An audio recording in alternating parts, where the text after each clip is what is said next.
महाराष्ट्र नवनिर्माण सेनेचे अध्यक्ष राज ठाकरे 10 दिवसांच्या पश्चिम विदर्भ दौऱ्यासाठी रवाना झालेले आहेत। निवडणुका डोळ्यासमोर ठेवून पक्षविस्तार तसंच पदाधिकारी आणि कार्यकर्त्यांची फळी उभी करणं हे या दौऱ्यामागचं मुख्य उद्दिष्ट आहे। मनसेच्या दृष्टीने हा दौरा अत्यंत महत्त्वाचा असणार आहे। न्यूज 18 लोकमतनं राज्यातल्या बोंडअळीच्या प्रादुर्भावापासून ते शेतकऱ्यांना मदत मिळेपर्यंत प्रत्येक टप्प्यावर कापूस उत्पादकांची व्यथा सरकारपर्यंत पोहोचवली। राज्यातल्या कापूस उत्पादकांच्या नुकसानीचे बरेच पैसे अद्याप शेतकऱ्यांना मिळणं बाकी असल्याची बाब बेधडक कार्यक्रमामध्ये महसूल मंत्र्यांच्या कानावर घालताच त्यांनी उरलेले 300 कोटी रुपये दिवाळीपूर्वीच शेतकऱ्यांना देणार असल्याचं आश्वासन न्यूज 18 लोकमतवर दिलंय। गेल्या काही महिन्यांपासून कोसळणाऱ्या कांद्याच्या भावाला ब्रेक लागलाय।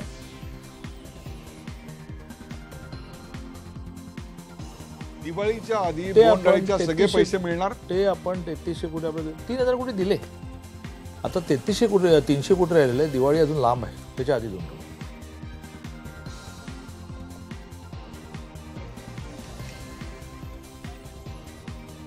गेल्या काही महिन्यांपासून कोसळणाऱ्या कांद्याच्या भावाला ब्रेक लागलाय। सध्या लासलगाव, मनमाड यासह नाशिक जिल्ह्यातील इतर बाजार समित्यांमध्ये कांद्याच्या सरासरी भावात क्विंटल मागे 1000 ते 1100 रुपयांची वाढ झाली आहे। भावात सुधारणा झाल्यामुळे कांदा उत्पादक शेतकऱ्यांना काहीसा दिलासा मिळालाय, तरीही भाववाढ नसून भावात सुधारणा झाल्याचं शेतकऱ्यांचं म्हणणं आहे। कांद्याच्या भावातली सुधारणा ही आमच्या शेतकऱ्यांसाठी योग्य नाही, कारण की आता जे आम्ही पिकं उभे केले ते पिकं संपूर्ण पाण्याअभावी जळून खाक झाले। आम्हाला कांद्याचे भाव साधारणतः 3-3.5 रुपये गेले, ज्यातून मागील जो खर्च झालेला आहे तो खर्च पूर्ण वसूल होईल आमचा। 15 दिवसापूर्वीच्या अपेक्षांनी आता भाव वाढलेले आहे। त्याचं मूळ कारण आहे दुष्काळाची परिस्थिती। नवीन लाल कांदा येण्याची शाश्वती फार कमी झालेली आहे। तिथे 20-25% नवीन माल येईल असं वाटायला लागलेलं आहे। गुजरातमधल्या हिंदी भाषिकांवर सुरू असलेल्या हल्ल्यांच्या बातम्यांचं खापर पाटीदार समाजाचा नेता हार्दिक पटेलनं प्रसार माध्यमांवर फोडलंय। मीडियाकडून या बातम्या अतिरंजितपणे दाखवल्या जात असल्याचा आरोप पटेल यांनी केला। तसंच आगामी निवडणुकांमध्ये आपण कुणालाही समर्थन देणार नाही असं पटेल यांनी सांगितलंय। ते धनगर समाजाच्या मेळाव्यानिमित्तानं कराड इथं आले होते।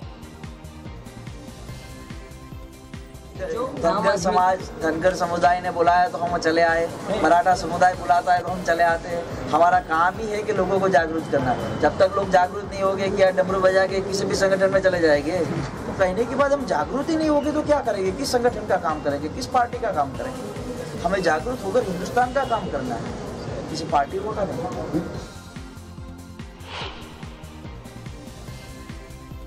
औरंगाबाद जिल्हा परिषदेसमोर ग्रामस्थांनी अनोखं आंदोलन केलं। सरपंचानं केलेल्या भ्रष्टाचाराची चौकशी करण्यात यावी यासाठी चक्क सरण रचून त्यावर झोपून आंदोलन करण्यात आलं। पैठण तालुक्यातील टाकली इथल्या सरपंच उषा नरके यांनी विकास कामात भ्रष्टाचार केला असा आरोप आहे। मात्र तक्रार करूनही चौकशी होत नाही म्हणून रामदास खोले यांनी जिल्हा परिषद गेट समोर चिता रचली आणि त्यावर झोपून 3 तास आंदोलन केलं। घोटाळा केला, भ्रष्टाचार कशात?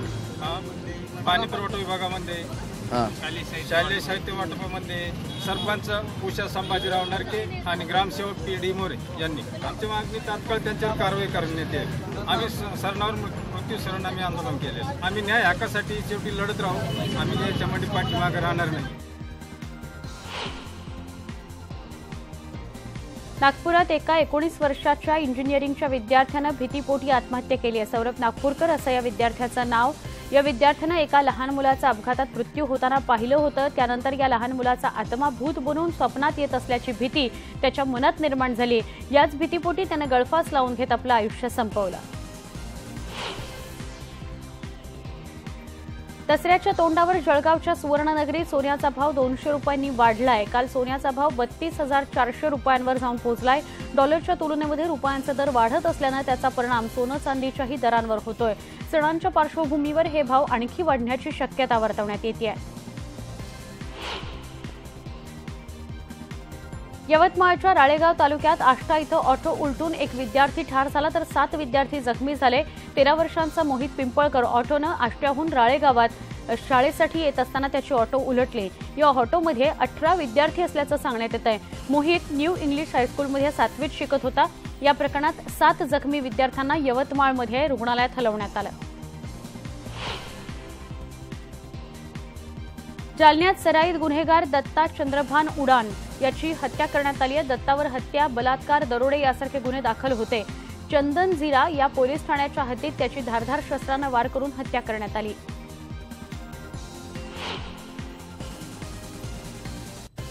यवतमाळ जिल्ह्याच्या वडकी परिसरात तरसाची 2 पिलं आढळून आली। कारेगाव इथले सुहास तेलतुंबडे हे शेतात कापूस वेचत असताना मजुरांना ही पिलं आढळली। मजुरांचा आवाज येताच ही पिलं जोरात ओरडू लागली। यानंतर घाबरून मजुरांनी घटनास्थळावरून पळ काढला।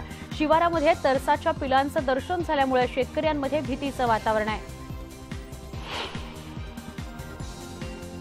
अमरावती शहरात गेल्या कित्येक दिवसांपासून डेंग्यूची साथ पसरली आहे। डेंग्यूमुळे मागील 24 तासात 3 मृत्यू झालाय। आतापर्यंत शहरात एकूण 11 जणांचा मृत्यू झालाय। एका महिलेचाही प्रसूतीनंतर लगेचच मृत्यू झालाय। शहरात पसरलेल्या अस्वच्छतेमुळे रोगराई पसरत असल्याचा आरोप आमदार रवी राणा यांनी केलाय। चूक नसतानाही मित्रांनी खोटे आरोप केले, यामुळे राहुरीमध्ये एका तरुणानं आत्महत्या केली आहे। मनोज ससाणे अशा 23 वर्षाच्या या युवकाचं नाव आहे। व्हॉट्सअॅपवर स्टेटस टाकत त्यानं आत्महत्या केली आहे। दरम्यान मनोजला आत्महत्येस प्रवृत्त केल्याप्रकरणी 6 जणांवर गुन्हा दाखल करण्यात आलाय। हिंगोली जिल्ह्यातील आखाडा बाळापूर इथं घडलेल्या किरकोळ गुन्ह्यांनंतर पोलीस आणि व्यापारी राजकीय पक्ष आमने-सामने आलेत। पोलीस अधिकारी ओमकांत चिंचोळकर हे व्यापारी नेत्यांसोबत आरेरावीची असभ्य भाषा वापरतात। त्यामुळे ओमकांत चिंचोळकर यांच्यावर कडक कारवाई करून त्यांची तात्काळ बदली करावी अशी मागणी स्थानिकांनी केली आहे। या मागणीसाठी पोलीस अधीक्षक यांच्या दालनात ठिय्या आंदोलन करण्यात आलं। गोंदिया जिल्ह्यातल्या घोटी गावात मात्र गावकऱ्यांचा डॉक्टरांवर अगदी अंधविश्वास आहे। गोंदियात मृत मुलाला जिवंत करतो असं सांगणाऱ्या डॉक्टरला पोलिसांनी अटक केली, पण या डॉक्टरला सोडा, तो मृत मुलाला जिवंत करू शकतो असं सांगत ग्रामस्थांनी आंदोलन केलं। T1 वाघिणीबद्दलचे यवतमाळ जिल्ह्याच्या पांढरकवडा जवळच्या जंगलातील T1 वाघिणीला मारण्यासाठी शूटरच्या नियुक्तीला प्राणीमित्रांनी मुंबई हायकोर्टाच्या नागपूर खंडपीठात आव्हान दिलं आहे। ऑगस्ट महिन्यापासून या वाघिणीनं एकही शिकार केलेली नाही, त्यामुळे लोकांना या वाघिणीचा काय त्रास होतोय, तिथली परिस्थिती बदललेली आहे का, याबाबत कोर्टानं सरकारला विचारणा केली। याबद्दलची पुढची सुनावणी 19 ऑक्टोबरला होणार आहे। चंद्रपूर जिल्ह्यातून वर्धा जिल्ह्यात दाखल झालेल्या वाघानं गेल्या आठवड्याभरापासून बेलगाव शिवारात धुमाकूळ घातलाय। या वाघानं आतापर्यंत 5 जनावरांचा फडशा पाडलाय। देवळी शिवारातील एकपाळा इथं या वाघानं 3री शिकार केली असल्याची माहिती आहे। आता हा वाघ बेलगाव शिवारात असून त्याचे ठसे मिळाल्यानं वाघ परिसरात असल्याचं निश्चित झालेलं आहे। युवक काँग्रेसचे प्रदेशाध्यक्ष सत्यजित तांबे यांच्या प्रतिकात्मक पुतळ्याला भाजप कार्यकर्त्यांनी काळं फासलं आणि जोडो मारो आंदोलन करून इंदापूर तालुक्यात निषेध करण्यात आला। यापूर्वी पंतप्रधान नरेंद्र मोदी यांच्या संगमनेरमधील फलकाला काळं फासलं होतं, त्याला प्रत्युत्तर म्हणून भाजप कार्यकर्त्यांनी हे आंदोलन केलं। सत्यजित तांबे यांच्या पुतळ्याला जोडो मारो आंदोलन करण्यात आलं।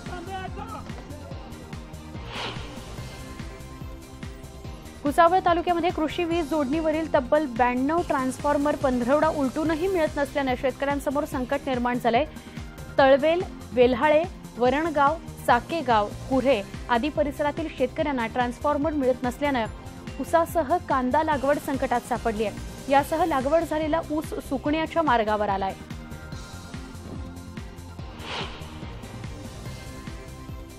यवतमाळच्या आर्णी इथं 8व्या वर्गात शिकणाऱ्या म्हणजे 8वीत शिकणाऱ्या एका अल्पवयीन मुलीवर सामूहिक अत्याचार झाल्याची घटना घडली आहे। या घटनेच्या निषेधार्थ यवतमाळ शहरात सकल जैन समाजाच्या वतीनं मूकमोर्चा काढण्यात आला। या मोर्चात महिला, पुरुष आणि शालेय विद्यार्थी सहभागी झाल्या होत्या। धम्म अभियान संयोजन समिती पुणे यांच्यातर्फे देण्यात येणारा यंदाचा आदर्श बौद्ध कुटुंब पुरस्कार बौद्ध कुटुंबाला न देता डॉक्टर बाबासाहेब आंबेडकर यांनी दिलेल्या शिकवणीवर चालणाऱ्या शिळके कुटुंबियांना देण्यात आलाय। 11 वर्षांच्या इतिहासात प्रथमच हा पुरस्कार बौद्ध कुटुंबाला न देता बुलडाणा जिल्ह्यातील एका मराठा कुटुंबाला देण्यात आलाय। त्यामुळे सामाजिक, बौद्ध आणि मराठा समाजात ऋणानुबंध वृद्धिंगत होण्यास एक प्रकारे चालनाच मिळणारे, मदतच होणार आहे। सोलापूर जिल्ह्यात दुष्काळाच्या झळा मोठ्या प्रमाणात जाणवू लागल्या असून बार्शी तालुक्यातही पाण्याची स्थिती बिकट आहे। त्यामुळे संतप्त महिला आणि शेतकऱ्यांनी पालकमंत्री विजयकुमार देशमुख यांच्या गाडीचा ताफा शेंद्री गावानजीक अडवला। बार्शी तालुका दुष्काळामधून वगळण्यानं शेतकरी संतप्त झालेत. परतीच्या पावसानं दडी मारल्यानं पिकं जळून गेली आहेत. तरीही प्रशासनानं पर्जन्यमान 50%हून अधिक दाखवल्यानं बार्शी तालुका दुष्काळी तालुक्याच्या यादीतून वगळण्यात आला.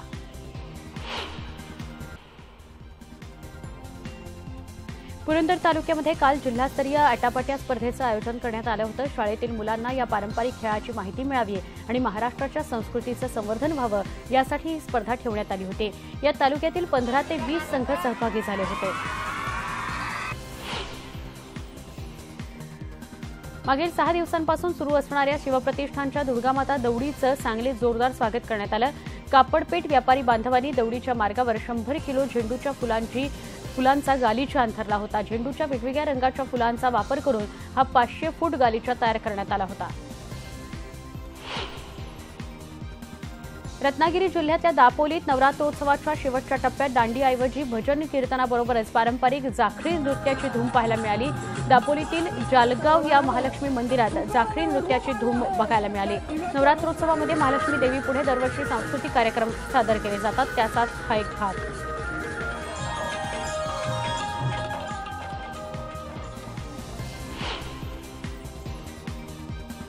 हिंगोलीचा दसरा हा भारतात दुसऱ्या क्रमांकाचा ऐतिहासिक दसरा म्हणून ओळखला जातो. या दसरा महोत्सवाला यंदा 164वे वर्ष आहे.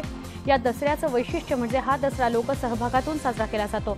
या महोत्सवात असलेली प्रदर्शनी म्हणजे भाविकांसाठी खरेदीची मनोरंजनाची पर्वणीच असते. 164 वर्षापूर्वी संत मानदास महाराज यांनी हिंगोलीत सार्वजनिक दसरा उत्सव साजरा करायला सुरुवात केली.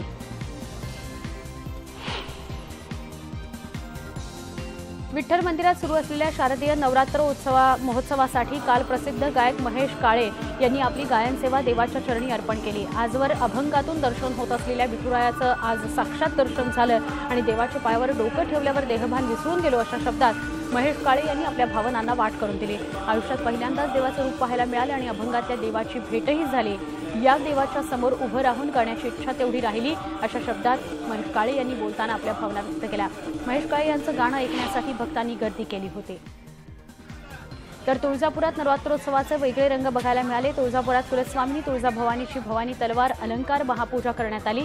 तुळजाभवानी मातेनं छत्रपती शिवाजी महाराजांना भवानी तलवार दिली होती, तर महाराजांनी भवानी मातेच्या सोन्याच्या अलंकारांनी सजवलं अशी आख्यायिका आहे. त्याच शिवकालीन दागिन्यांचा साज काल देवीला चढवण्यात आला. नवरात्रीनिमित्त खंडोबाची जेजुरी सोनेरी रंगात न्हावून निघाली आहे. गडावर सध्या मर्दानी दसऱ्याची जोरदार तयारी सुरू आहे. तब्बल 42 किलो वजनाची खंडात तलवार उचलून धरण्याची कसरत सध्या गडावर आहे. गडाला केलेल्या रोषणाईमुळे येणाऱ्या जाणाऱ्या भाविकांचे डोळे आणि मन भरून पावतं.